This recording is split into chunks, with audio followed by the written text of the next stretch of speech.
सम्पूर्णमा नमस्ते। आज हामी चाहिँ बिजामृत बनाउन गइरहेका छौँ।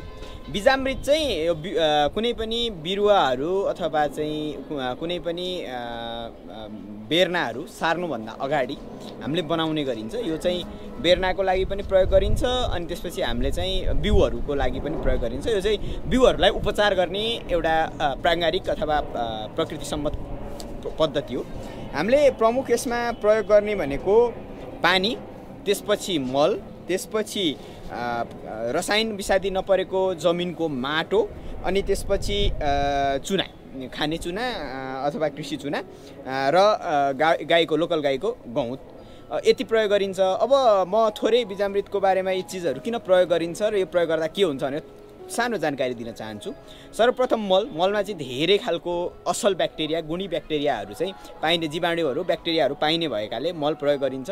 त्यस्तै गरी गहुँतमा चाहिँ धेरै सूक्ष्म तत्त्वहरू पाइन्छ। सूक्ष्म तत्त्वहरू सहित चाहिँ अलिकति असल जीवाणुहरू पाइन्छ। त्यसपछि हामी युज गर्छौँ जङ्गल अथवा चाहिँ आफ्नो बारीको रसायन विषादी प्रयोग नगरेको बारीको माटो। त्यसमा पनि ट्राइकोडर्मा लगायतका असल ढुसीहरू र जीवाणुहरू पाइने भएकाले हामीले त्यो प्रयोग गरिन्छ। र यसमा अलिकति महत्त्वपूर्ण के छ भन्दाखेरि हामीले चुन पनि प्रयोग गर्छौँ। चुन किन प्रयोग गर्छौँ भन्दाखेरि हामीले जुन गहुँत युज गर्छौँ बिजामृत बनाउनका लागि त्यो चाहिँ अम्लीय हुने भएकाले चाहिँ हामीले चुन अनिवार्य प्रयोग गर्नुपर्छ, जसले चाहिँ हाम्रो बिउहरूलाई नष्ट हुनबाट रोक्छ। यसको बनाउने प्रक्रिया बताउनुभन्दा अगाडि चाहिँ यसको फाइदाहरूको बारेमा बताउन चाहन्छु। यसले चाहिँ यदि हामीले यो बिजामृतले चाहिँ बिउलाई उपचार गरेर चाहिँ रोप्यौँ भने बिउहरूको अङ्कुरण गर्ने क्षमता पनि बढ्ने र बिउहरू चाहिँ अलिकति कम चिस्यानमा पनि अङ्कुराउन सक्ने भनेर भनिएको छ। म विशेष त यहाँ चाहिँ सुभाष पालेकरले अपनाएको बिजामृत बनाउने विधिलाई चाहिँ व्याख्या गर्न गइरहेको छु। अब यसमा चाहिने सामग्रीहरूको बारेमा चर्चा गर्नुपर्दाखेरि सुभाष पालेकरले चाहिँ यदि 100 केजी बिजामृत बनाउनु छ भने त्यसको लागि चाहिँ 20 लिटर पानीमा 5 केजी चाहिँ गाईको गोबर, त्यसपछि 50 ग्राम चाहिँ खाने चुना अथवा कृषि चुना, त्यसपछि 1 मुठी अथवा 1 अन्जुली चाहिँ जङ्गल अथवा चाहिँ रसायन विषादी प्रयोग नगरेको जमिनको माटो र 1 लिटर चाहिँ गाईको गहुँत प्रयोग गर्ने भनेर भन्नुभएको छ। यहाँ चाहिँ हामीलाई त्यत्रो त्यो हामीसँग 100 केजी बिउ चाहिँ ट्रिट गर्दै छैनौँ, त्यही भएर म चाहिँ यहाँ 10 लिटर मात्रै चाहिँ बिजामृत बनाउन गइरहेको छु। यो बिजामृत चाहिँ विशेष त हामीले अब रोपिने अदुवाको लागि चाहिँ उपचार गर्नका लागि बनाउन गइरहेका छौँ। म तपाईहरूलाई विस्तृत प्रक्रिया चाहिँ अब बनाएर देखाउने छु। हामी चाहिँ 10 लिटर बिजामृत बनाउन गइरहेका छौँ। यहाँ 10 लिटर पानी छ। त्यसपछि हामीले चाहिँ यो पानीमा लगभग 1.5-2 केजी जति चाहिँ लोकल गाईको गोबर मिसाउँछौँ। लोकल गाईको गोबरलाई मिसाएर चाहिँ अलि राम्रोसँग घोल्छौँ।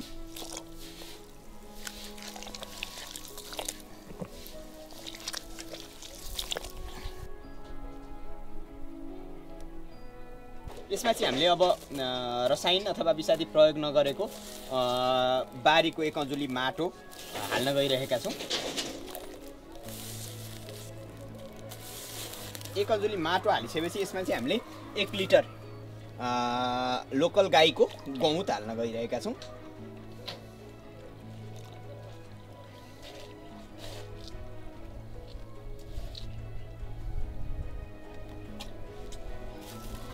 र अन्त्यमा एकदमै महत्त्वपूर्ण हामी चाहिँ लगभग 25 ग्राम जति, यदि हामी 20 लिटर बनाउँदैछौँ भने 50 ग्राम र हामीले चाहिँ यहाँ 10 लिटर बनाउँदै गरेकोले 25 ग्राम जति चाहिँ चुना हाल्न गइरहेको छौँ।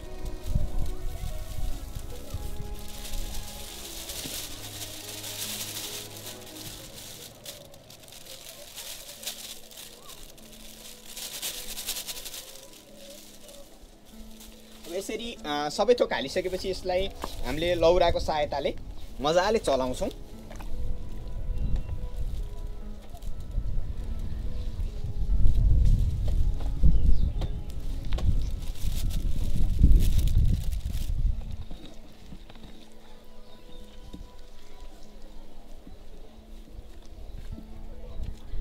यो चलाउँदै गर्दाखेरि म यसको प्रयोग गर्ने विधिको बारेमा बताउन चाहन्छु।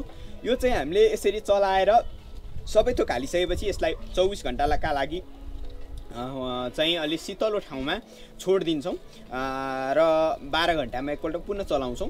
त्यसपछि 24 घण्टा भइसकेपछि यसमा चाहिँ हामीले बिउहरू हालेर बिउको उपचार गर्न सकिन्छ।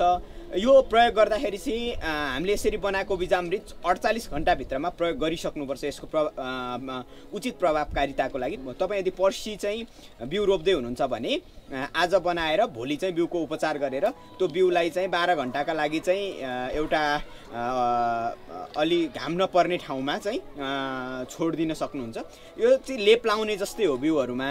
यो केमिकलले ट्रिटेड गरेको बिउमा जसरी चाहिँ केमिकलहरूको लेप लाइन्छ त्यसले चाहिँ हाम्रा असल ढुसीनाशकहरूलाई पनि जस्तै ट्राइकोडर्माहरूलाई पनि मार्ने गर्छ।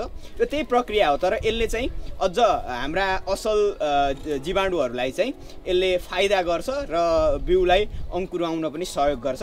त्यही भएर तपाईँहरूले जे रोप्दै हुनुहुन्छ त्यसको चाहिँ बिजामृतले उपचार गरेपछि तपाईँहरूको अङ्कुरण गर्ने क्षमता पनि वृद्धि हुन्छ र बिउ पनि स्वस्थ हुन्छ। म चाहिँ यो बिजामृत विधि सबैलाई प्रयोग गर्नका लागि अनुरोध गर्न चाहन्छु।